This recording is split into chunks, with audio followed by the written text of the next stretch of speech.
लोकतंत्र की परिभाषा है कि हर विधायक 5 साल के लिए चुनकर आता है और 5 साल के बाद फिर वो जनता की अदालत में जाता है। फिर उसको दोबारा मौका देती है या न देती है, ये तो जनता पर निर्भर करता है। ठाकुर कौल सिंह जी इस सम्मानित सभा के भी सदस्य रहे, हमारे प्रदेश कांग्रेस कमेटी के भी अध्यक्ष रहे और बड़े सम्मानपूर्वक हमारे 7 बार के विधायक रहे, अध्यक्ष भी रहे। लेकिन कई जगह हमें कुछ स्थिति को स्पष्ट करने की जरूरत है। मेरा यह मानना है कि जो चुने हुए विधायक होते हैं वो चाहे सत्ता पक्ष के हैं चाहे विपक्ष के हैं, वो अपनी बात को सभा में, इस विधानसभा के पटल पर रखते हैं। और जो चुना हुआ विधायक नहीं होता है उसका अगर नाम पट्टिका पर रख जाता है तो एक परंपरा पैदा हो जाएगी। हर जगह कोई 10 साल पहले चुना हुआ व्यक्ति का नाम कोई किसी भी समय रख सकता है। तो मैं ये जो मेरे ध्यान में माननीय पूर्णचंद ठाकुर जी ने बात लाई है, भविष्य में अगर किसी का नाम लिखा जाए या तो वो सरकारी ओहदे पर हो, अगर चुना हुआ विधायक नहीं हो तो सरकारी ओहदे पर हो, अगर वो सिर्फ पूर्व विधायक है उसका किसी भी पट्टिका पर भविष्य में नाम नहीं लिखा जाएगा। Thank you. मैं इसलिए ये बात आपको कहना चाहता हूं क्योंकि ये बार बार चलेगा। कई बार हम बोलेंगे कि हम हैं, कई बार कोई आएगा। तो इस चीज को यही खत्म करना चाहिए कि चुने हुए विधायकों के और सरकारी ओहदा प्राप्त कोई पूर्व विधायक होंगे और उन्हीं के नाम लिखे जाएंगे। इस प्रकार के दिशा निर्देश सरकार को दे दिए जाएंगे। जो भी अधिकारी इस नियमों की अवहेलना करेगा उसके खिलाफ कार्रवाई की जाएगी। माननीय अध्यक्ष महोदय, माननीय प्रतिपक्ष नेता जी ने 2 सवाल पूछे।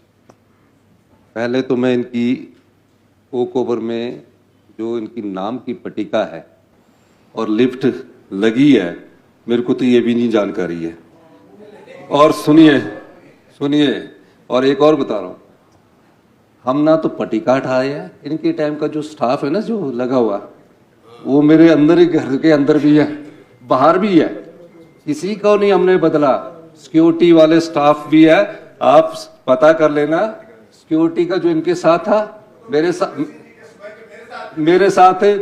और जो नेम पट्टिका आप बोल रहे हैं, अगर ऐसी कभी नेम पट्टिका आपके रिकॉर्ड के हिसाब से होगी उसको दोबारा लगा दिया जाएगा। हमारे को तो ये भी नहीं पता कि आपकी नेम पट्टिका लगी थी और हटाई किसने, ये मैं आपको स्पष्ट करना चाहता हूं पहली बात।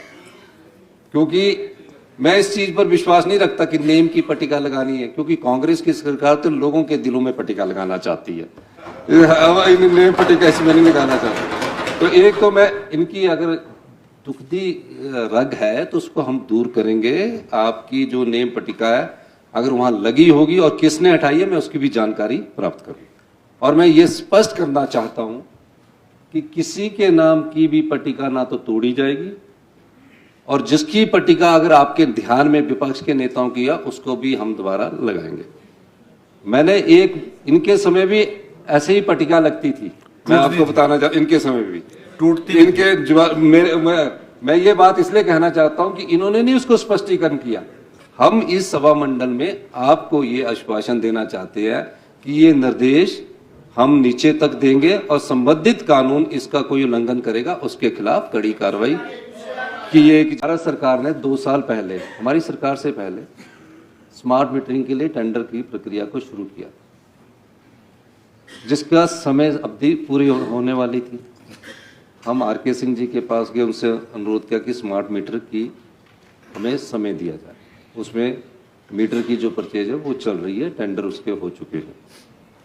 लेकिन जो पीड़ा राजेंद्र राणा जी की है, जनक जी की है, विनोद जी की है, ये मीटर मिलने चाहिए। 1 हफ्ते के अंदर सभी डिविजन्स के पास ये मीटर पहुंच जाएंगे। मैं एक और बात आपके ध्यान में लाना चाहता हूं। जनक जी बोल रहे थे बिजली की चोरी है। बिजली की कोई चोरी नहीं हो रही, क्योंकि 17.5 लाख मीटर बिना बिल के है। मीटर लग चुके हैं, मीटर का खर्चा भी सरकार ने दिया हुआ है, लेकिन उनका बिल 0 आता है। हमारी टोटल परिवार रजिस्टर के अनुसार हमारी जो पॉपुलेशन है, जो रजिस्ट्रेशन होती है, वो मेरे ख्याल हिमाचल की जनसंख्या के हिसाब से 19 लाख के करीब है, और 1 लाख ट्रांजिशन पॉपुलेशन है, जो लेबर क्लास आते हैं उनके राशन कार्ड होल्डर है। और बिजली के मीटरों की संख्या कितनी है? 20 हो सकती है, 21 हो सकती है ट्रांजिशन पॉपुलेशन, क्योंकि हम उसको राशन कार्ड होल्डर्स जो है हमारे 2021 के बाद, जब इस सरकार के कोरोना काल के बाद 29 लाख मीटर इस प्रदेश में हो चुके हैं। परिवार कितने हैं? 20 लाख। 9 लाख मीटर एक्स्ट्रा लगे हैं, जिनको कई प्रकार की सुविधाएं दे रहे हैं। हम सब इसमें सुधार की भी जरूरत है, और हम सबको मिलकर इसमें आगे भी आना पड़ेगा। और बिजली बोर्ड में जो कर्मचारियों की बात कर रहे हैं, मैं आपकी बात से सहमत भी हूं। 29,000 कर्मचारियों को तो हम ओल्ड पेंशन स्कीम दे रहे हैं। 6,500 कर्मचारी, जिसमें अधिकारी वर्ग के ज्यादा नए पद बनाए गए हैं। जो ये आपकी समस्या, जो लाइनमैन है, टीममेट है, इस पर सरकार बड़ी गंभीरता से विचार कर रही है, और आने वाले समय में जहां हम आउटसोर्स कर सकते हैं वहां आउटसोर्स करेंगे, और जहां हम नियुक्तियां कर सकते होंगे वहां हम मल्टीपर्पज वर्कर्स की हैसियत के हिसाब से नियुक्तियां भी करेंगे। स्टाफ की हम कमी नहीं आने देंगे।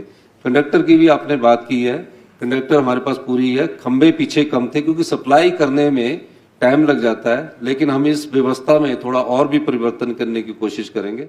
सबॉर्डिनेट सिलेक्शन बोर्ड में प्रदेश के हजारों युवा लोग बैठते थे, सोचते थे कि मैं बहुत पढ़ाई कर रहा हूं और पढ़कर मेरे को सरकार में नौकरी मिलेगी। 26/12/2022 को मेरे ध्यान में जब ये मामला आया और हमने विजिलेंस जांच बिठाई, और उस आधार पर पता लगा कि पिछले कई वर्षों से ये गोरख धंधा सबॉर्डिनेट सिलेक्शन बोर्ड में चल रहा। कितने युवा थे जिनको धोखा दिया गया, जो योग्य थे, और जो योग्य नहीं थे वो पेपर लीक होने के बाद वो पेपर में सिलेक्ट हुए जाते थे। अभी भी कुछ FIR दर्ज हो रही है।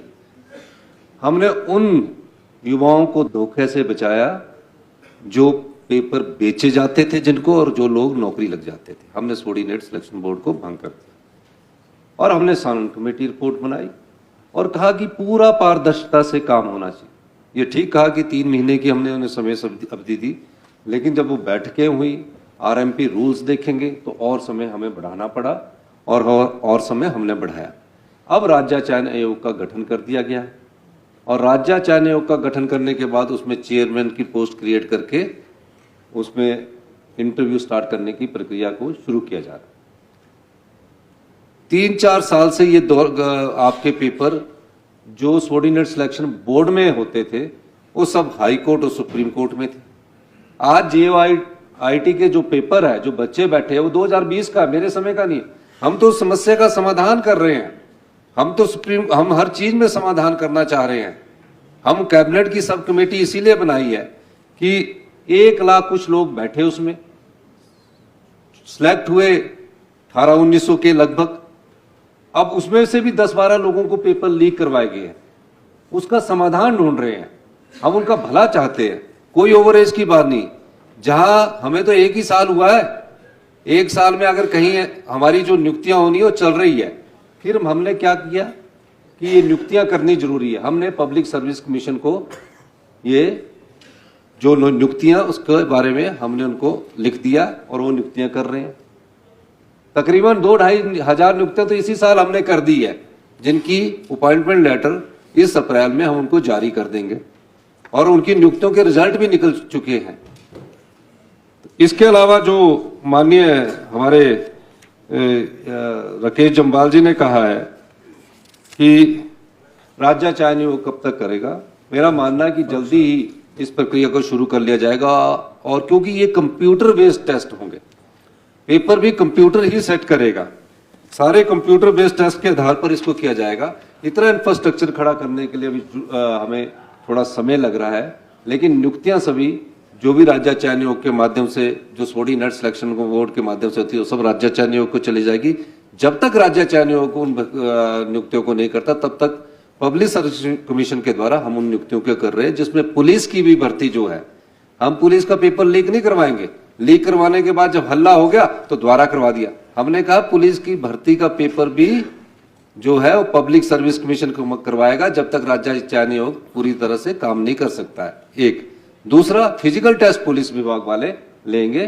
तो ये सब चीजें प्रक्रिया में है और हमारी सरकार युवाओं को 20,000 रोजगार 31 मार्च तक की जो एडवर्टीजमेंट है वो हम दे चुके हैं, 20,000। और कई बार आपके विपक्ष के नेता बोलते हैं यहाँ कि 1 लाख रोजगार की किस किताब में लिखा है? हमने बोला 1 लाख रोजगार 1 साल में उपलब्ध करवाएंगे। रोजगार सरकारी नौकरी नहीं होता, उसे काम देना होता है। तो ये भी मैं डिफाइन कर देना चाहता हूं। तो हमारी सरकार युवाओं के लिए स्वरोजगार की तरफ भी बढ़ रही है।